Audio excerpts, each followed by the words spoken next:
পৃথিবীতে কখনো দেখছেন, কোনো ইতিহাসে শুনছেন যে একজন প্রধানমন্ত্রী 300 আসন নিয়ে এমপি মন্ত্রী সুদ্ধা পলায়? আমরা তো বিরোধী দলে ছিলাম, আমরা তো তাও পরিচয় দিছি যে হ্যাঁ আমরা শহীদ জিয়ার আদর্শের সৈনিক, আমরা ভয় করি নাই। আর তারা পরিচয় দিত, এখন তাদের এত ভয়। আমার জানার মতো আওয়ামী লীগের ভিতরে আমি কখনোই ভালো লোক দেখি নাই। আওয়ামী লীগের নেত্রী যেমন তৃণমূল সাইকো, তারপরে তার তৃণমূলের থেকে তার আওয়ামী লীগের যত লোকজন আছে তাদের ভিতরে কোনো মায়া, মমতা, স্নেহ, ভালোবাসা কোনো কিছুই আমি কখনো দেখি নাই। তাদের ভিতরে সাইকো যে একটা কাজ করে সেটা দেখবেন। এবং কি তারা কখনোই রক্তচোষা, তারা কোনো দিন তাদের যে একটা যে ভালোবাসা, মানুষের প্রতি যে ভালোবাসা, সিম্প্যাথি, এগুলোই তো আমরা দেখি নাই। তাহলে যদি ভালো লোক থাকতো তাহলে কি 17 বছর মানুষের ভোট দিতে পারে নাই? এই দেশের জনগণ ভোট দিতে পারে না? গণতন্ত্রকে কি গলা টিপে মারতো? জীবনও গলা টিপে মারতো না। তাহলে কি কোনো মেয়েদেরকে মারতো? কোনো মেয়েদেরকে মারতো না।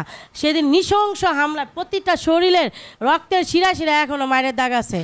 তাহলে কিভাবে বলেন যে আওয়ামী লীগের লোকেরা ভালো? রাত 3টা বাজে ঘর থেকে বের হয়ে যেতে হয়েছে একটা পরে। সাবের চৌধুরীকে যদি কেউ নাও চিনে, আমি ভালো করে চিনি। আমার 18 সালের যে 3টা মামলা, আমার স্থানীয় লোকাল হিসেবে আমার 3টা মামলা করে নেই। আমি জীবনে বিস্ফোরক মামলা বলছে, বিস্ফোরক মামলা আমি বিস্ফোরক দেখিই নাই চোখে, সেই মামলার আসামি আমাকে বানায় দিছে। এবং কি থানায় থানায় বড় বড় করে ছবি টাঙায় থুয়ে দিচ্ছে আমাদেরকে। 18 সালে যেই নৃশংস যেইভাবে করছে, আওয়ামী লীগকে বলেন যে আওয়ামী লীগের ভিতরে ভালো মানুষ, আওয়ামী লীগের কখনোই, আওয়ামী লীগের তৃণমূল থেকে উপর শ্রেণীর কারো মন মানসিকতা কখনো ভালো না। তারা সব সময় হিংসাপরায়ণ, এবং কি তারা সব সময় মানুষকে কোনোদিন ভালোবাসে না। মানুষকে ভালোবাসে মানুষের ভোটেই তারা নির্বাচিত হয়ে দেশকে সুশাসনের মাধ্যমে চালাইতো। তার কারণ তারা কোনোদিন জনগণের দল ছিল না। আওয়ামী লীগকে এখানে এখনও আওয়ামী লীগের পেতাত্তারা রয়েছে, আপনি সব জায়গায় দুর্নীতি রয়েছে। সেখান থেকে এগুলোকে সরানো অনেক সময় লাগবে, পরিবর্তন লাগবে, যেটার কারণ কখনোই বাংলাদেশে গণতন্ত্র ছিল না। কারণ এই বিগত 16-17 বছর, এবং কি আমরা কিন্তু সুষ্ঠু যে বিচার ব্যবস্থার প্রতি কিন্তু বাংলাদেশের জনগণ কিন্তু আস্থা হারায় ফেলাইছে। যেটার কিন্তু আরেকটা বহিঃপ্রকাশ কিন্তু হলো এই যে সাবের চৌধুরী এবং মান্নান সাহেব, এই দুজনের জামিনের মাধ্যমে। আপনারা জানেন যে যেই ছাত্র আন্দোলনের যে গণ অভ্যুত্থান, এটা কিন্তু আমাদের যে শিশু কমলমতি বাচ্চাদেরকে যে আওয়ামী লীগের যে লোকজনেরা যেভাবে হত্যা করছে, পৃথিবীর ইতিহাসে কোনো সরকার বাংলাদেশে এরকমভাবে এই নরপিশাচের মতো এই হত্যাকাণ্ড কিন্তু কোনো দল থেকেই ঘটে নাই। আর সবচেয়ে বড় কথা হচ্ছে এখনও সন্তানদের রক্তের দাগ শুকায় নেই। সেখানে যে আওয়ামী লীগের দোসররা যে জামিন পায়, এটা আমাদের জন্য অনেক বড় মর্মান্তিক বিষয়। এবং কি কারণ যেখানে রক্তের দাগ শুকায় নাই সেখানে কিভাবে খুনিরা বের হয়, এটা আমরা অনেক মর্মাহত হয়েছি। আর সবচেয়ে বড় কথা, সাবের চৌধুরীকে আমরা বিগত 16-17 বছর ব্যক্তিগতভাবে আমরা সবাই ঢাকা 9 আসনে চিনি, কারণ এই আসনেরই বাসিন্দা আমি। 2018 সালে এই সাবের চৌধুরী, যার অপোজিট প্রান্তের যে প্রার্থী ছিলেন আফরোজা আব্বাস ভাবি, আমাদের 12 তারিখে আমাদের মায়াকানন রোডে এবং কি মাদারটেক চৌরাস্তায়, এবং এই যে আপনার ডিসেম্বরের যে 12 থেকে শুরু হয়ে নির্বাচনের আগ পর্যন্ত মানিকনগর, মুগদা, খিলগাঁও, হ্যাঁ, বাসাবো, আপনার গোরান, টেম্পু স্ট্যান্ড, প্রতিটা জায়গায় নৃশংসভাবে হামলা চালাইছে এই সাবের চৌধুরীর লোকজন। আচ্ছা, উনি তো ইনোসেন্ট, ওনার চেহারা বলে যে উনি অনেক ভদ্র। হ্যাঁ, আমরা সবাই বলি ভদ্র। একজন ভদ্র মানুষ কখনোই কোনো নারীকে অসম্মান করে না, এবং কোনো মহিলা দলের যে যত নেতাকর্মীর উপরে নৃশংস হামলা চালায় না। যেটার নৃশংস হামলায় আমরা প্রত্যেকটা মানুষ রক্তাক্ত হয়েছি, আহত হয়েছি। শুধু তাই নয়, এই সাবের চৌধুরীর দ্বারায় এই বিগত 17 বছর ঢাকা 9 আসনে যারা বিএনপির অর্থাৎ ভিন্ন মতবাদ তৈরি করছে, তাদের হয়তো গুম, খুন, হত্যা হয়েছে। আমাদের 13টা হত্যা হয়েছে, তার ভিতরে আমাদের 16টা গুলি করে আমাদের খিলগাঁও থানার সাধারণ সম্পাদক জনিকে হত্যা করা হয়েছে। একটা মানুষ মারতে কি 16টা গুলি লাগে?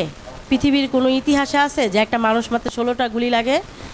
জনির বাচ্চা, যে বাচ্চাটাকে দেখলে এখনও আমাদের হৃদয় কষ্টে ভেঙে যায় যে বাবার ভালোবাসা কি জিনিস পায় নাই, বাবাকে দেখে নাই। আমরা কি ফিরিয়ে দিতে পারবো জনিকে? কিন্তু সেদিন এই সাবের চৌধুরী মাস্টার মাইন্ডে জোরপুকুর মাঠে 16টা গুলি করে জনিকে মারছে। শুধু তাই নয়, বৃহত্তর সবুজবাগ থানার সাবেক 28 নং ওয়ার্ড এবং বর্তমানে 5 নং ওয়ার্ডে সুজন এবং ফরহাদ ভাইকে গুম করা হয়েছে এই সাবের চৌধুরীর নেতৃত্বে। রনি ভাই এবং কি ছাত্র আন্দোলনে আমাদের সুবন ভাই, জালাল ভাই, আমরা সবাইকে হারাইছি শুধু এই সাবেরের নেতৃত্বে। শুধু তাই নয়, 2018 সালে সে আমাদের উপরে নৃশংস হামলা চালায়, উল্টো আমাদের নামে মামলা দিছে। আমরা বাড়িতে থাকতে পারি নাই, ঘরে থাকতে পারি নাই, কোথাও থাকতে পারি নাই। সে তো ঢাকা 9 আসনের কখনোই 3বারে যে সে এমপি হয়েছে, একবারও জনগণের ভোটে সে এমপি হয় নাই।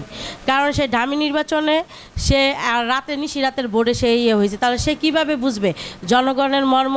ঢাকা 9 আসনে তার দ্বারা কি উন্নত হয়েছে? কোনো উন্নয়ন হয় নাই। আমরা ঢাকা 9 আসনে আমরা কোনো দিন দেখি নাই। শুধু যদি শুনছে খালি বেম্পি করছে, সে বাড়িতে ঘরে কোথাও থাকতে পারে নাই, যার শিকার আমি নিজে। আমি তো মহিলা মানুষ, আমিও তো রাতে দিনে বাড়িতে থাকতে পারি নাই। 6.5 মাস আমি জামিন পাইনি। সেখানে আমার হাইকোর্টে যা জামিন নিতে হয়েছে। তাহলে 5,000 টাকার মুসলেখার বিনিময়ে কিভাবে এই আওয়ামী লীগের দোসর 5,000 টাকার মুসলেখার বিনিময়ে জামিন পায়? তাও নিম্ন আদালত থেকে, যে আদালতে দেশনেত্রী বেগম খালেদা জিয়া জামিন পায় না, যেই আদালতে মির্জা ফখরুল ইসলাম আলমগীর স্যার জামিন পায় না, যে আদালতে মির্জা আব্বাস দাদাভাই জামিন পায় না, আমির খসরু মাহমুদ চৌধুরী জামিন পায় না, অসংখ্য নেতারা জামিন পায় না, সেই নিম্ন আদালতে কিভাবে সাবের চৌধুরী জামিন পায়? সেটা আমাদের জন্য অনেক বড় মর্মান্তিক এক কারণ কেন এখনও যে বিচার বিভাগ যে সুষ্ঠু না, এটা তার প্রমাণ। আর এখনও আওয়ামী লীগের প্রেতাত্মারা রয়েছে। তাই আমি আইন যে উপদেষ্টা তাকে বলবো যে আপনারা 2 মাস সাবের চৌধুরীর সাথে চলেন। সাবের চৌধুরী কী জিনিস একমাত্র ঢাকা 9 আসনের মানুষরা জানে। আপনাদেরকে কিসের জন্য আমরা বসাইছি? অন্তর্বর্তীকালীন সরকার কিসের জন্য? আমরা কি অন্তর্বর্তীকালীন সরকারের উপর কি আস্থা হারাতে চাই? না।